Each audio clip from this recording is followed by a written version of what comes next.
Samyutta Nikaya, SN. Translated by Bhikkhu Sujato. Sutta-central.net. Link Discourses 2. 010, SN.2.11-SN.2.20. 2 with Anathapindika SN.2.11. With Candimasa. At Savatya. Then, late at night, the glorious God. Candimasa, lighting up the entire Jeta's grove, went up to the Buddha, bowed, stood to one side, and recited this verse in the Buddha's presence. Like deer in a mosquito-free marsh, they will reach a safe place. Having entered the absorptions, unified, alert, and mindful. Like fish when the net is cut, they will reach the far shore. Having entered the absorptions, diligent, with vices discarded. SN.2.12 with Vishnu standing to one side, the god Vishnu recited this verse in the Buddha's presence. Happy are the children of Manu who pay homage to the Holy One. They apply themselves to Gotama's instructions, diligently training those who practice absorption in accord with the training, said the Buddha to Vishnu. In the way of teaching I proclaimed. They're in time to be diligent. They won't fall under the sway of death. SN.2.13 with Dinghalatya. So I have heard. At one time the Buddha was staying near Rajagaha, in the bamboo grove, the squirrels feeding ground. Then, late at night, the glorious god Dinghalatya, lighting up the entire bamboo grove, went up to the Buddha, bowed, stood to one side, and recited this verse in the Buddha's presence. Suppose a mendicant is a meditator, freed in mind.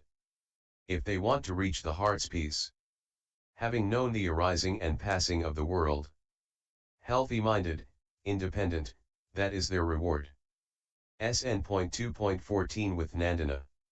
Standing to one side, the god Nandana addressed the Buddha in verse. I ask you, Gotama, whose wisdom is vast, the blessed one of unhindered knowledge and vision. What kind of person do they call ethical? What kind of person do they call wise? What kind of person lives on after transcending suffering? What kind of person is worshipped by the deities?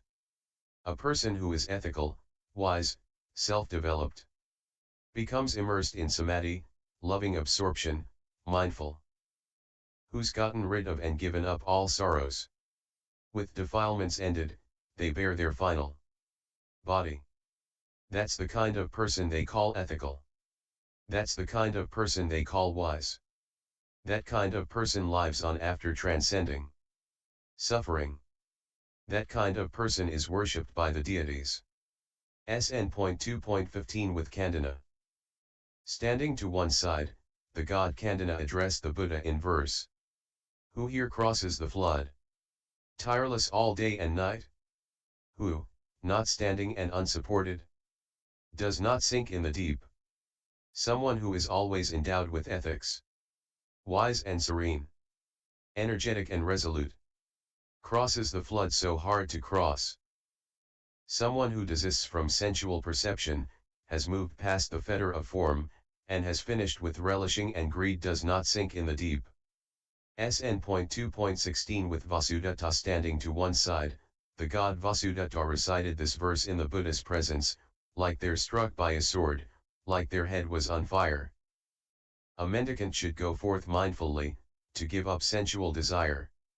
Like they're struck by a sword, like their head was on fire, a mendicant should go forth mindfully, to give up identity view. SN.2.17 with Subrahma standing to one side, the god Subrahma addressed the Buddha in verse, this mind is always anxious. This mind is always stressed. About stresses that haven't arisen. And those that have. If there is a state free of anxiety, please answer my question. Not without understanding and austerity. Not without restraining the sense faculties. Not without letting go of everything. Do I see safety for living creatures? That is what the Buddha said. The god vanished right there. SN.2.18 with Kakudha. So I have heard. At one time the Buddha was staying near Sakata in the deer park at the Anjana wood. Then, late at night, the glorious god Kakudha, lighting up the entire Anjana wood, went up to the Buddha, bowed, stood to one side, and said to him, "Do you delight, ascetic? What have I gained, sir? Well then, ascetic, do you sorrow? What have I lost, sir? Well then, ascetic, do you neither delight nor sorrow? Yes, sir. I hope you're untroubled, mendicant, I hope that delight isn't found in you.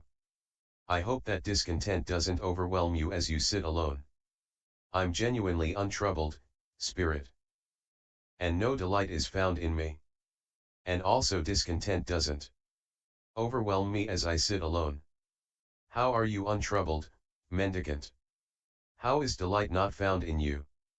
How does discontent not overwhelm you as you sit alone?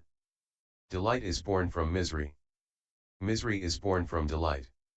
Sir, you should know me as a mendicant free of delight and misery. After a long time I see a Brahmin extinguished, a mendicant free of delight and misery. He has crossed over clinging to the world. SN.2.19 with Uttara at Rajagaha. Standing to one side, the god Uttara recited this verse in the Buddha's presence: "This life, so very short, is led onward. There's no shelter for one led on by old age. Seeing this peril in death, do good deeds that bring happiness. This life, so very short, is led onward. There's no shelter for one led on by old age. Seeing this peril in death, a seeker of peace would drop the world's bait." SN.2.20 with Anathapindika.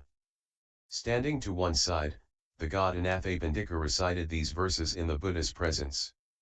This is indeed that Jeta's grove, frequented by the Sangha of hermits, where the king of Dhammas stayed. It brings me joy, deeds, knowledge, and principle, ethical conduct, and excellent livelihood. By these are mortals purified, not by clan or wealth. That's why an astute person, seeing what's good for themselves, would examine the teaching rationally, and thus be purified in it. Sariputta has true wisdom, ethics, and also peace. Any mendicant who has gone beyond can at best equal him. This is what the god Anathapindika said. Then he bowed and respectfully circled the Buddha, keeping him on his right side, before vanishing right there. Then, when the night had passed, the Buddha addressed the mendicants: "Mendicants, tonight, a certain glorious god, lighting up the entire Jeta's grove, came to me, bowed, stood to one side, and recited these verses in my presence." The Buddha then repeated the verses in full. When he said this, Venerable Ananda said to the Buddha, "Sir, that god must surely have been Anathapindika." For the householder Anathapindika was devoted to Venerable Sariputta. Good, good, Ananda. You've reached the logical conclusion, as far as logic goes. For that was indeed the god Anathapindika. And SN.010.